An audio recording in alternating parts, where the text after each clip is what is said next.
Imagine करो एक देश जहां हजारों जबानें, अनेक धर्मों की रोशनी और रंग बिरंगी सभ्यताएं साथ साथ जीती हैं। और सवाल ये है, क्या चीज है जो इन सबको एकता की डोर में बांध कर रखती है? अगर कानून बनाने का तरीका ना हो, अगर इंसाफ देने का सिस्टम ना हो और अगर नागरिकों के अधिकार सुरक्षित ना हो, तो क्या एक देश मजबूत रह पाएगा? दोस्तों, हमारी असली शक्ति तलवारों या पावरफुल वेपन्स में नहीं, बल्कि एक ऐसे महान डॉक्यूमेंट में छुपी है जो बताता है कि कैसे चलेगी सरकार, कैसे रहेंगे हम एक साथ और कैसे सुरक्षित रहेंगे हमारे सपने। ये सिर्फ एक किताब नहीं, ये है हमारे देश का दिल, हमारी आजादी का निशान और हमारे सपनों का आईना। तो तैयार हो जाओ एक ऐसे सफर के लिए जो दिखाएगा और सुनाएगा भारत की सबसे बड़ी विरासत की कहानी। हेलो फ्रेंड्स, कैसे आप सब? हमारे चैनल में टेक्स्ट क्वेश्चन में आपका स्वागत है। आज की इस वीडियो में हम क्लास 7th की सोशल साइंस की new book exploring society India and beyond के chapter number 10 the constitution of India and introduction को पढ़ेंगे। इस चैप्टर में हम बहुत से इंपॉर्टेंट क्वेश्चंस के आंसर ढूंढने वाले हैं, जैसे कॉन्स्टिट्यूशन क्या होता है और हमें इसकी जरूरत क्यों होती है, इंडियन कॉन्स्टिट्यूशन कैसे बनाया गया था, हमारी आजादी की लड़ाई यानी फ्रीडम स्ट्रगल और हमारी पुरानी सभ्यता यानी सिविलाइजेशन ने कॉन्स्टिट्यूशन पर क्या असर डाला, कॉन्स्टिट्यूशन ऑफ इंडिया के मेन फीचर्स क्या हैं, अगर कॉन्स्टिट्यूशन 70 साल पहले लिखा गया था तो आज भी ये क्यों इम्पोर्टेंट है। एक ठंडी जनवरी के महीने की सुबह थी, रिपब्लिक डे का दिन था। माँ ने कहा, उठो बेटा, परेड मिस हो जाएगी। पापा ने दूरदर्शन चालू किया और बच्चे कंबल को छोड़कर सीधा टीवी के सामने आ बैठे। टीवी पर दिख रही थी मार्चिंग बैंड्स, रंग बिरंगी झांकियां और कर्तव्य पाथ पर लहराता हुआ तिरंगा। ये दिन खास है क्योंकि इसी दिन 26 जनवरी 1950 को हमारा संविधान लागू हुआ था। दोस्तों, ये सिर्फ एक किताब नहीं, ये देश की रूल बुक है। ये हमें बताती है कि कैसे चलेगी सरकार, क्या होंगे हमारे अधिकार और क्या कर्तव्य। इस संविधान की रक्षा के लिए ही प्रेसिडेंट, प्राइम मिनिस्टर और जजेस ओथ लेते हैं। और आपको पता है, इस असली कॉन्स्टिट्यूशन को पार्लियामेंट में एक हीलियम ग्लास केस में सुरक्षित रखा गया है। संविधान ही है जो हमें एकता, न्याय और आजादी का रास्ता दिखाता है और इसी वजह से हमारा देश इतनी विविधता के बावजूद एकजुट खड़ा है। What is a constitution? दोस्तों, अब सवाल है कॉन्स्टिट्यूशन क्या होता है। चलिए बिल्कुल इजी तरीके से समझते हैं। कॉन्स्टिट्यूशन एक डॉक्यूमेंट है जिसमें बेसिक प्रिंसिपल्स और लॉज लिखे जाते हैं, मतलब ये हमारे देश की रूल बुक है। इसमें 3 गवर्नमेंट के 3 ऑर्गन्स का फ्रेमवर्क लिखा है, जैसे लेजिस्लेचर जो कानून बनाता है, दूसरा एग्जीक्यूटिव जो उनको लागू करता है और तीसरा जुडिशरी जो कानून की देखभाल और इंसाफ करता है। कॉन्स्टिट्यूशन इन तीनों ऑर्गन्स के बीच चेक्स और बैलेंसेस रखता है ताकि फेयरनेस और अकाउंटेबिलिटी बनी रहे और कोई ऑर्गन इतना ज्यादा पावरफुल ना हो जाए जो देश विरोधी बनकर देश को कोई नुकसान पहुंचा सके। ये हर सिटीजन के राइट्स और ड्यूटीज बताता है, मींस हमारे अधिकार और हमारी जिम्मेदारी दोनों। और सबसे इम्पोर्टेंट, कॉन्स्टिट्यूशन देश के लॉन्ग टर्म गोल्स और एस्पिरेशंस को भी दिखाता है। Why do we need a constitution? दोस्तों सोचो, अगर एक गेम खेला जाए बिना किसी रूल बुक के तो क्या होगा? हर टीम अपनी मर्जी के रूल्स बनाएगी और मैच कभी खत्म ही नहीं होगा। इसीलिए हर गेम की तरह एक देश को भी चाहिए एक ऑफिशियल रूल बुक, और वही है हमारा कॉन्स्टिट्यूशन। सो कॉन्स्टिट्यूशन हमें बताता है हमारी वैल्यूज और आइडियल्स क्या हैं, जैसे इक्वालिटी, जस्टिस और फ्रीडम। ये वो सपने हैं जो एक सोसाइटी को एकजुट करते हैं। सेकंड, ये हमें एक पॉलिटिकल सिस्टम देता है, यानी डेमोक्रेसी का निजाम जिसमें लोग वोट करके अपने नेता चुन सकते हैं। थर्ड, ये हर सिटीजन्स के राइट्स और ड्यूटीज लिखता है, हमें आजादी देता है बोलने, जीने और पढ़ने की, और साथ ही याद दिलाता है कि देश के प्रति जिम्मेदारी भी निभानी है। फोर्थ, ये सरकार का स्ट्रक्चर और फॉर्मेशन समझाता है कि कौन लॉज बनाएगा, कौन उन्हें इम्प्लीमेंट करेगा और कौन न्याय दिलाएगा। फिफ्थ, ये 3 ऑर्गन्स के फंक्शंस क्लियर करता है, लेजिस्लेचर, एग्जीक्यूटिव और जुडिशरी, ताकि सब अपनी लिमिट में रहकर काम कर सकें। और sixth and the last, constitution एक गाइडिंग प्रिंसिपल की तरह है जो हमें बताता है कि देश को आगे कैसे बढ़ना है, लॉन्ग टर्म गोल्स क्या होने चाहिए और हम किस तरह एक न्यायपूर्ण और समानता वाला भारत बना सके। Writing the constitution of India. जब भारत आजादी की लड़ाई लड़ रहा था, उसी वक्त एक और बड़ा सवाल सामने था, आजादी के बाद हम अपने देश को कैसे चलाएं। इतने बड़े और कल्चरली डाइवर्स देश में सवाल बहुत थे, कौन सी गवर्नमेंट हमारी गवर्नमेंट होगी और कौन से रूल्स और प्रिंसिपल्स हमें गाइड करेंगे, कौन पाएगा वोट का अधिकार और डिस्प्यूट्स कैसे सॉल्व होंगे। इन्हीं सवालों के जवाब ढूंढने के लिए 1946 में बनी कॉन्स्टिट्यूएंट असेंबली। शुरुआत में 389 मेंबर्स थे, पार्टीशन के बाद 299 रह गए, जिसमें 15 विमेन्स भी शामिल थी। ये मेंबर्स भारत के अलग अलग रीजन्स, प्रोफेशंस और सोशल ग्रुप्स को रिप्रेजेंट करते थे, एक असली तस्वीर भारत की विविधता की। और जब असेंबली का काम शुरू हुआ तब उसके पहले प्रेसिडेंट डॉक्टर सचिद आनंद सिन्हा ने कहा था, ये सिर्फ रूल्स लिखने का काम नहीं है, ये है भारत को एक नई पहचान देने का काम। एक ऐसी पहचान जो जस्टिस, विजडम और पैट्रियोटिज्म पर खड़ी हो और जो भारत को दुनिया के सबसे बड़े राष्ट्रों के साथ बराबरी दिलाए। और इसी से शुरू हुई हमारे संविधान लिखने की कहानी। How was our constitution develop? दोस्तों, हमारा संविधान एक दिन में नहीं बना था। इसके पीछे थी लगभग 3 साल की मेहनत और लगातार डिस्कशंस। 9 दिसंबर 1946 को बनी थी कॉन्स्टिट्यूएंट असेंबली। ये असेंबली उन लोगों से मिलकर बनी थी जो हमारे देश के हर कोने, अलग अलग रीजन्स, प्रोफेशंस और ग्रुप्स को रिप्रेजेंट करते थे। मतलब ये असेंबली भारत की डाइवर्सिटी की एक असली तस्वीर थी। इस असेंबली के चेयरमैन थे डॉक्टर राजेंद्र प्रसाद। उनकी लीडरशिप में 26 नवंबर 1949 को कॉन्स्टिट्यूशन का काम कंप्लीट हुआ। 26 जनवरी 1950 को ये ऑफिशियली लागू किया गया। इसी दिन भारत बना एक रिपब्लिक और इसी वजह से हम इस दिन को सेलिब्रेट करते हैं एज रिपब्लिक डे। संविधान का ड्राफ्ट लिखने की जिम्मेदारी थी ड्राफ्टिंग कमेटी के पास। इस कमेटी के चेयरमैन थे डॉक्टर BR अम्बेडकर, जो एक ग्रेट सोशल रिफॉर्मर और भारत के पहले लॉ एंड जस्टिस मिनिस्टर थे।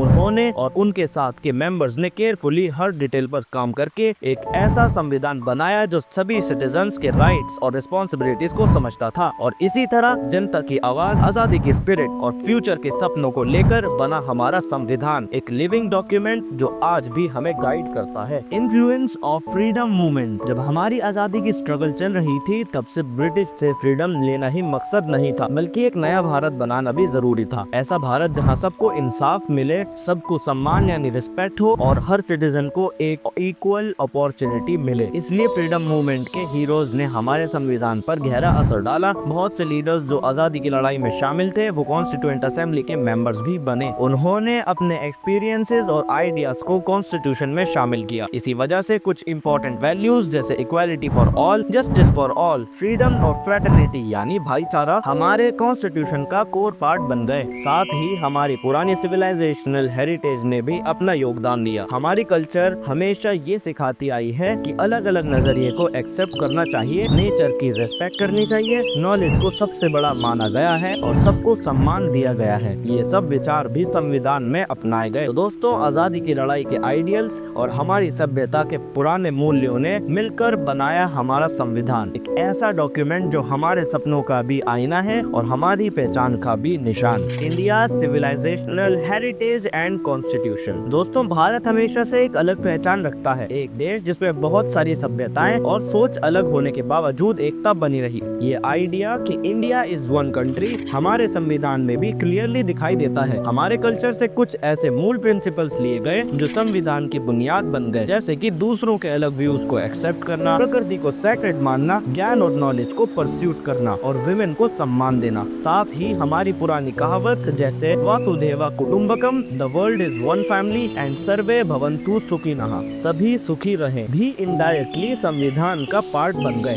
ये सब हमारी हेरिटेज के आइडियल्स हैं जो आज हमारे कॉन्स्टिट्यूशन में फंडामेंटल ड्यूटीज के रूप में सम्मिलित हैं। इसीलिए कहते हैं दोस्तों, हमारा संविधान सिर्फ एक लीगल डॉक्यूमेंट नहीं बल्कि हमारे सिविलाइजेशन और हमारी कल्चर का रिफ्लेक्शन है। Learnings from across the world. दोस्तों, हमारा संविधान सिर्फ भारत की सोच से नहीं बना बल्कि दुनिया भर से आइडियाज लेकर उसे और भी स्ट्रॉन्ग बनाया गया। हमारी परंपरा कहती है let noble thoughts come to me from every side, और इसी स्पिरिट में कॉन्स्टिट्यूशन मेकर्स ने France, USA, UK, Ireland, Australia जैसे डेमोक्रेटिक देशों के कॉन्स्टिट्यूशन को स्टडी किया। फ्रांस से हमने लिया idea of liberty, equality, fraternity जो फ्रेंच रेवोल्यूशन 1789 का मेन स्लोगन था। आयरलैंड से मिला inspiration for directive principles of state policy और अमेरिका से हमने सीखा concept of independent judiciary. In ideals को अपनाने से हमारा कॉन्स्टिट्यूशन और भी बैलेंस और पावरफुल बन गया। और एक और खास बात, हमारे संविधान के पेजेस को डेकोरेट किया गया है ब्यूटीफुल इलस्ट्रेशन से जो हमारी पुरानी सिविलाइजेशनल हेरिटेज को दिखाते हैं। आपको मिलेंगे यहाँ फिगर 10.6 एंशिएंट गुरुकुल, पुराने गुरुकुल सिस्टम जहाँ स्टूडेंट्स गुरु से ओपन एनवायरनमेंट में सीखते थे, जहाँ नॉलेज को सबसे बड़ा माना गया है। Figure 10.7.4 Ramayan scene,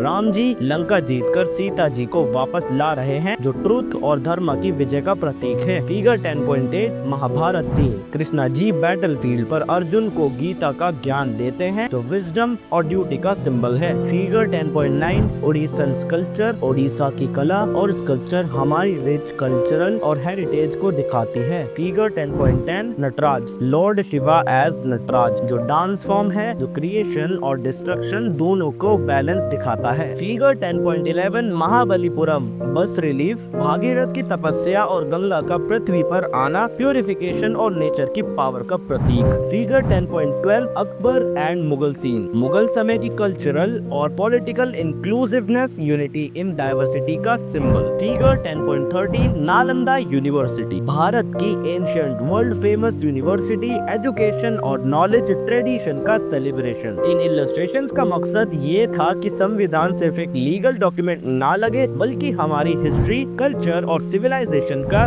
living symbol भी लगे। Features of the constitution of India, दोस्तों हमारा संविधान एक क्लियर फ्रेमवर्क देता है जिसमें 3 ऑर्गन्स ऑफ गवर्नमेंट काम करते हैं, जैसे लेजिस्लेचर जो लॉज बनाता है, एग्जीक्यूटिव जो उन्हें इम्प्लीमेंट करता है और जुडिशरी जो इंश्योर करती है कि सब कुछ कॉन्स्टिट्यूशन के हिसाब से हो। ये 3 ऑर्गन्स अपने अपने पावर्स के साथ एक बैलेंस बनाए रखते हैं ताकि फेयरनेस भी बनी रहे। इंडिया में एक 3 टायर सिस्टम ऑफ गवर्नमेंट है जो सेंट्रल, स्टेट और लोकल यानी पंचायती राज का है। कुछ काम सिर्फ सेंट्रल गवर्नमेंट के होते हैं, कुछ स्टेट के और कुछ लोकल बॉडीज को दिए गए हैं। संविधान क्लियरली डिफाइन करता है कि कौन क्या करेगा और उनकी रिस्पॉन्सिबिलिटी और अकाउंटेबिलिटी क्या होंगी। साथ ही हर सिटीजन को वोट देने का हक दिया गया है ताकि डेमोक्रेसी स्ट्रॉन्ग बने। और दोस्तों इसी के साथ हमारे संविधान के कुछ और इम्पोर्टेंट एस्पेक्ट्स हैं। फंडामेंटल राइट्स जो हमें तुरंत इंसाफ और फ्रीडम देते हैं, फंडामेंटल ड्यूटीज जो हमें अपनी जिम्मेदारी याद दिलाती हैं और directive principles of state policy यानी DPSP जो गवर्नमेंट को गाइड करती है एक बेटर और न्यायपूर्ण भारत बनाने के लिए। दोस्तों हमारे संविधान ने हमें 2 इम्पोर्टेंट चीजें दी है, फंडामेंटल राइट्स और directive principles of state policy. Fundamental rights वो प्रोमिसेस हैं जो हमेशा फॉलो होने चाहिए और अगर कोई आपके राइट्स तोड़ता है तो आप कोर्ट जा सकते हो। लेकिन डायरेक्टिव प्रिंसिपल्स गोल्स हैं जो गवर्नमेंट को गाइड करते हैं, जैसे कि सबको अच्छी स्टैंडर्ड ऑफ लिविंग देना, सोशल और इकोनॉमिक जस्टिस लाना या एनवायरनमेंट प्रोटेक्ट करना। इन्हें कोर्ट में क्लेम नहीं किया जा सकता, पर ये एक डायरेक्शन देते हैं कि देश को किस तरफ प्रोग्रेस करना है। हमारे कॉन्स्टिट्यूशन मेकर्स ने ये सिस्टम इसलिए बनाया था ताकि कुछ राइट्स इमीडिएटली मिल सके और कुछ बड़े गोल्स धीरे धीरे अचीव किए जा सके। और एक और इम्पोर्टेंट बात, विमेन इक्वालिटी को भी संविधान में स्पेशल इम्पोर्टेंस दिया गया है। जैसे बेगम एजाज रसूल ने कहा था, भारत में महिलाओं का इक्वल राइट्स एक पुराना आइडियल है और संविधान ने उसे ऑफिशियली गारंटी किया। दोस्तों हमारे संविधान ने हमें एक परफेक्ट बैलेंस दिया है फंडामेंटल राइट और फंडामेंटल ड्यूटीज और directive principles of state policy का। राइट्स वो होते हैं जो हर सिटीजन्स को गारंटी किए जाते हैं, जैसे right to equality, right to freedom, right against exploitation and right to education. ये हमारी डेली लाइफ को सिक्योर करते हैं और इंश्योर करते हैं कि सबको इंसाफ मिले। लेकिन सिर्फ राइट्स लेना ही नहीं, कुछ रिस्पॉन्सिबिलिटीज भी होती है जो है फंडामेंटल ड्यूटीज। इनमें आता है संविधान, नेशनल फ्लैग और नेशनल एंथम की इज्जत करना, देश की रक्षा करना, एनवायरनमेंट और कल्चर को प्रिजर्व करना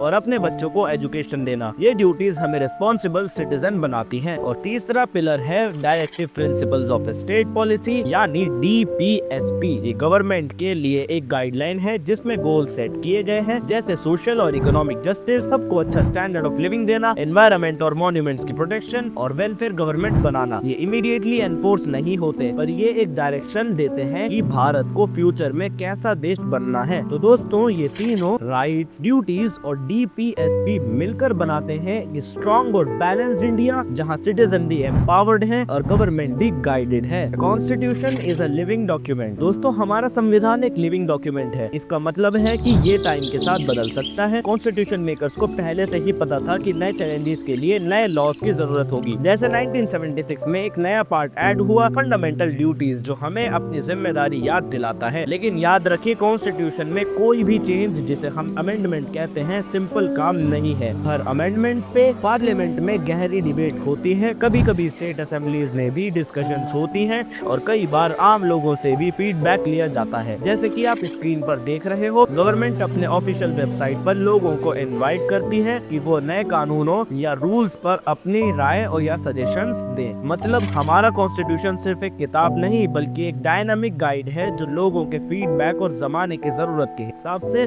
ग्रो करता है। Understanding the preamble, the guiding values of the constitution of India. दोस्तों हमारे संविधान का प्रीएम्बल एक तरीके से उसका हार्ट है। ये बताता है कि भारत को कैसा देश बनना है ये शुरू होता है शब्द से we the people of India. मतलब ये संविधान हमें किसी राजा या बाहर की पावर ने नहीं दिया, बल्कि हम भारत के लोगों ने ही इसे खुद मिलकर बनाया है। फर्स्ट, सोवेरियन, इंडिया अपने डिसीजंस खुद लेता है, किसी फॉरेन पावर का कंट्रोल नहीं है। सेकंड, सोशलिस्ट, सोसाइटी के रिसोर्सेज सबके बीच फेयरली शेयर हो और इनइक्वालिटी कम हो। थर्ड है सेक्युलर, स्टेट का अपना कोई रिलीजन नहीं होगा, सभी धर्मों को इक्वल रिस्पेक्ट मिलेगा। फोर्थ इज डेमोक्रेटिक, लोग अपने लीडर्स को वोट से चुनेंगे और उन्हें अकाउंटेबल रखेंगे। Fifth is Republic, head of state यानी प्रेसिडेंट इलेक्टेड होगा, ना कि हेरिडिटरी राजा महाराजा की तरह। Sixth is justice, social justice यानी कास्ट, जेंडर, रिलीजन के बेसिस पर भेदभाव नहीं हो। इकोनॉमिक जस्टिस यानी पैसा और रिसोर्सेज फेयर तरीके से बांटे जाए। पॉलिटिकल जस्टिस यानी हर सिटीजन को पॉलिटिकल पार्टिसिपेशन का इक्वल चांस मिले। सेवेंथ इज लिबर्टी, सोचने, बोलने और अपने मजहब या रिलीजन को फॉलो करने की आजादी। एट्थ इज इक्वालिटी, हर इंसान लॉ के सामने इक्वल यानी सबको बराबरी के अपॉर्चुनिटीज मिले। नाइन्थ इज फ्रैटर्निटी, भाईचारा, एकता और परिवार जैसे संबंध जिसमें सब एक दूसरे का सम्मान करें। तो यही है हमारी प्रियम्बल की गाइडिंग वैल्यूज। तो फ्रेंड्स, आज के लिए बस इतना ही। अगर आपको वीडियो पसंद आई हो तो लाइक जरूर कीजिए, अपने फ्रेंड्स के साथ शेयर कीजिए और मैट्रिक्स मोशन को सब्सक्राइब करके हमारी पढ़ाई की यात्रा का हिस्सा बनिए। तो मिलते हैं नेक्स्ट वीडियो में, तब तक के लिए जय हिंद।